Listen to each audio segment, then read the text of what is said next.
4টা জানুয়ারি উদ্ধার হওয়ার পর আমাদের তত্ত্বাবধানে আমাদের ভেটেরিনারি টিম এবং আমাদের এখানে যারা আছে ওদের তত্ত্বাবধানে চিকিৎসা সেবা প্রদান করা হয়।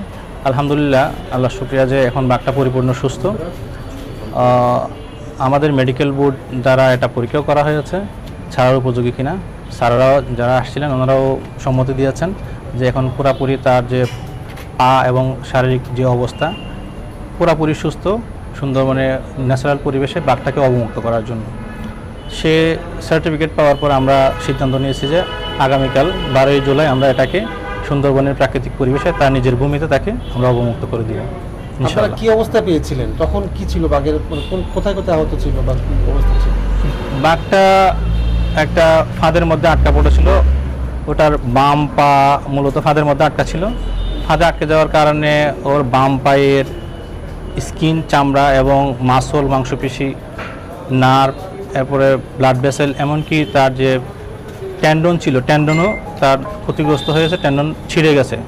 ছিঁড়ে যাওয়ার পর আমরা ওটাকে ওখান থেকে নিয়ে আসার পর ট্রিটমেন্ট দিলাম। এর সাথে আরও পিঠের মধ্যে ঘা ছিল, এরপরে কানের গোড়ায় ঘা ছিল।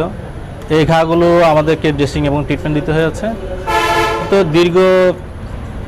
ঘাগুলো শুকাতে দীর্ঘ 3 মাসের কাছাকাছি, 3 মাসের একটু বেশি সময় লাগছে। এপ্রিলের প্রথম দিকে ঘাগুলো শুকিয়ে গেছে।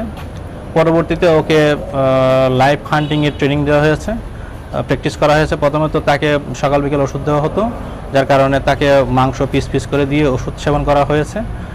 পরবর্তীতে যখন ওর ঘাগুলো হিলিং হয়ে গেছে এবং সুস্থ হয়ে গেছে, তখন আমরা তাকে বড় মাংস, পরবর্তীতে লাইফ হান্টিং করানো হয়েছে। তাকে শুকর দিয়ে লাইফ হান্টিং এবং ছাগল দিয়ে লাইফ হান্টিং করা হয়েছে। তাহলে লাইফ হান্টিংয়ে সে যেহেতু সাকসেসফুলি পারফর্ম করছে, পারফর্মের ভিত্তিতে আমরা এটাকে সুন্দরবনে ছাড়ার উপযোগী হিসাবে ধরে নিয়েছি।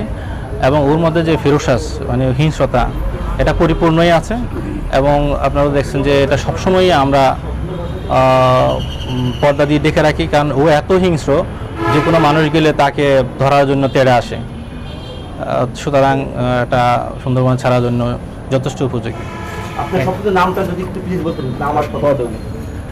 আমার নাম হাতেম সাজ্জাদ মোহাম্মদ জুলকারনাইন, ভেটেরিনারি অফিসার। আর আমার একটা হচ্ছে, মনে করেন আমরা যে এই বাঘটাকে উদ্ধার করে নিয়ে এসে পরিপূর্ণভাবে যে সুস্থ এবং সুন্দরবনে এটাকে যে আমরা ফিরিয়ে দিতে পারতেছি, এটা হচ্ছে বাংলাদেশের ইতিহাসে প্রথম। আর এই বিষয়গুলো আমাদের ভেটেরিনারি টিম লিডার হিসেবে আমি ছিলাম এবং আমাদের যারা আছে তারা সবাই আন্তরিকভাবে পরিশ্রম করেছেন। আমাদের স্যাররা যথেষ্ট ম্যানেজমেন্টাল যে সাপোর্টগুলো দিয়েছেন। এরপর মানে এটার রেজাল্ট হিসেবে আমরা একটা টিম ওয়ার্ক এবং সমন্বিত প্রচেষ্টার মাধ্যমে অন্যদের বাইরের কোনো হেল্প ছাড়াই, মানে অন্যান্য বাইরের এক্সপার্ট ছাড়াই কিন্তু আমরা এই কাজটা করতে পেরেছি। এজন্য আমি সবাইকে ধন্যবাদ জানাই। আর আজকের এই ইয়েটাকে স্মরণীয় রাখার জন্য, আমাদের এই যে কাজটাকে স্বীকৃতি দেওয়ার জন্য আগামীকালকে মাননীয় প্রতিমন্ত্রী মহোদয় আসবেন, আমাদের সিসিএম মহোদয় আসবেন, সিএম মহোদয় আসবেন, অন্যান্য আপনারা আছেন, আপনাদের সহযোগিতা, এরপরে বিভিন্ন ধরনের যারা অ্যাক্টিভিস্ট আছেন, যারা কনজারভেশনে আসছেন, ইউনিভার্সিটি টিচাররা আসছেন। তো সবাই আমাদের এই কাজটাকে স্বীকৃতি দেওয়ার জন্য আসছে, এজন্য আমরা খুবই আনন্দিত। এটাই আমরা মানে এনজয় করতেছি। আপনারা যে বললেন 3 বেলা ওষুধ খাওয়াতেন বা 2 বেলা যেভাবে ফিজিক্যালি দিতেন, এটা কিভাবে দিতেন? ওদেরকে অজ্ঞান করে দিতেন? না, আমাদের যে ওষুধ দেওয়ার যে স্ট্র্যাটেজি হচ্ছে, একটা হচ্ছে ডাটিং করা। ডাটিং মানে হচ্ছে দুধ থেকে শুট করে মেডিসিনটাকে দেওয়া।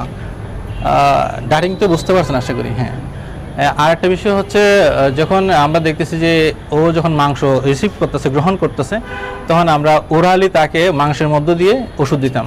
এবং প্রথমে মাংসের পিসটা তাকে খাওয়ানো হতো, যেটার মধ্যে ওষুধ ছিল, তারপরে অন্যান্য পিসগুলো দেওয়া হতো। এবং সেটা দেওয়া হচ্ছে আড়াল থেকে।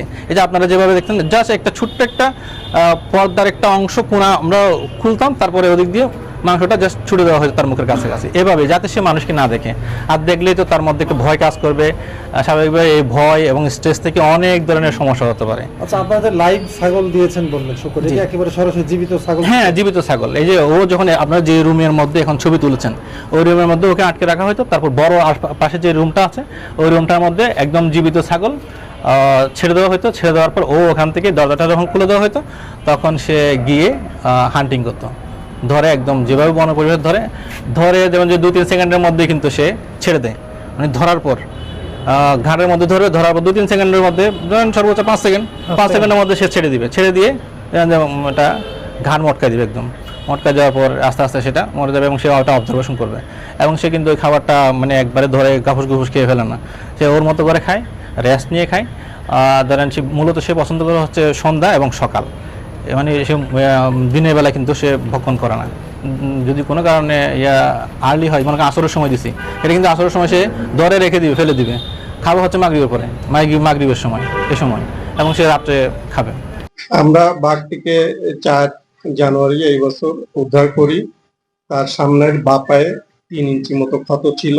তার চামড়া এবং মাংসপেশি সম্পূর্ণরূপে কেটে গিয়েছিল।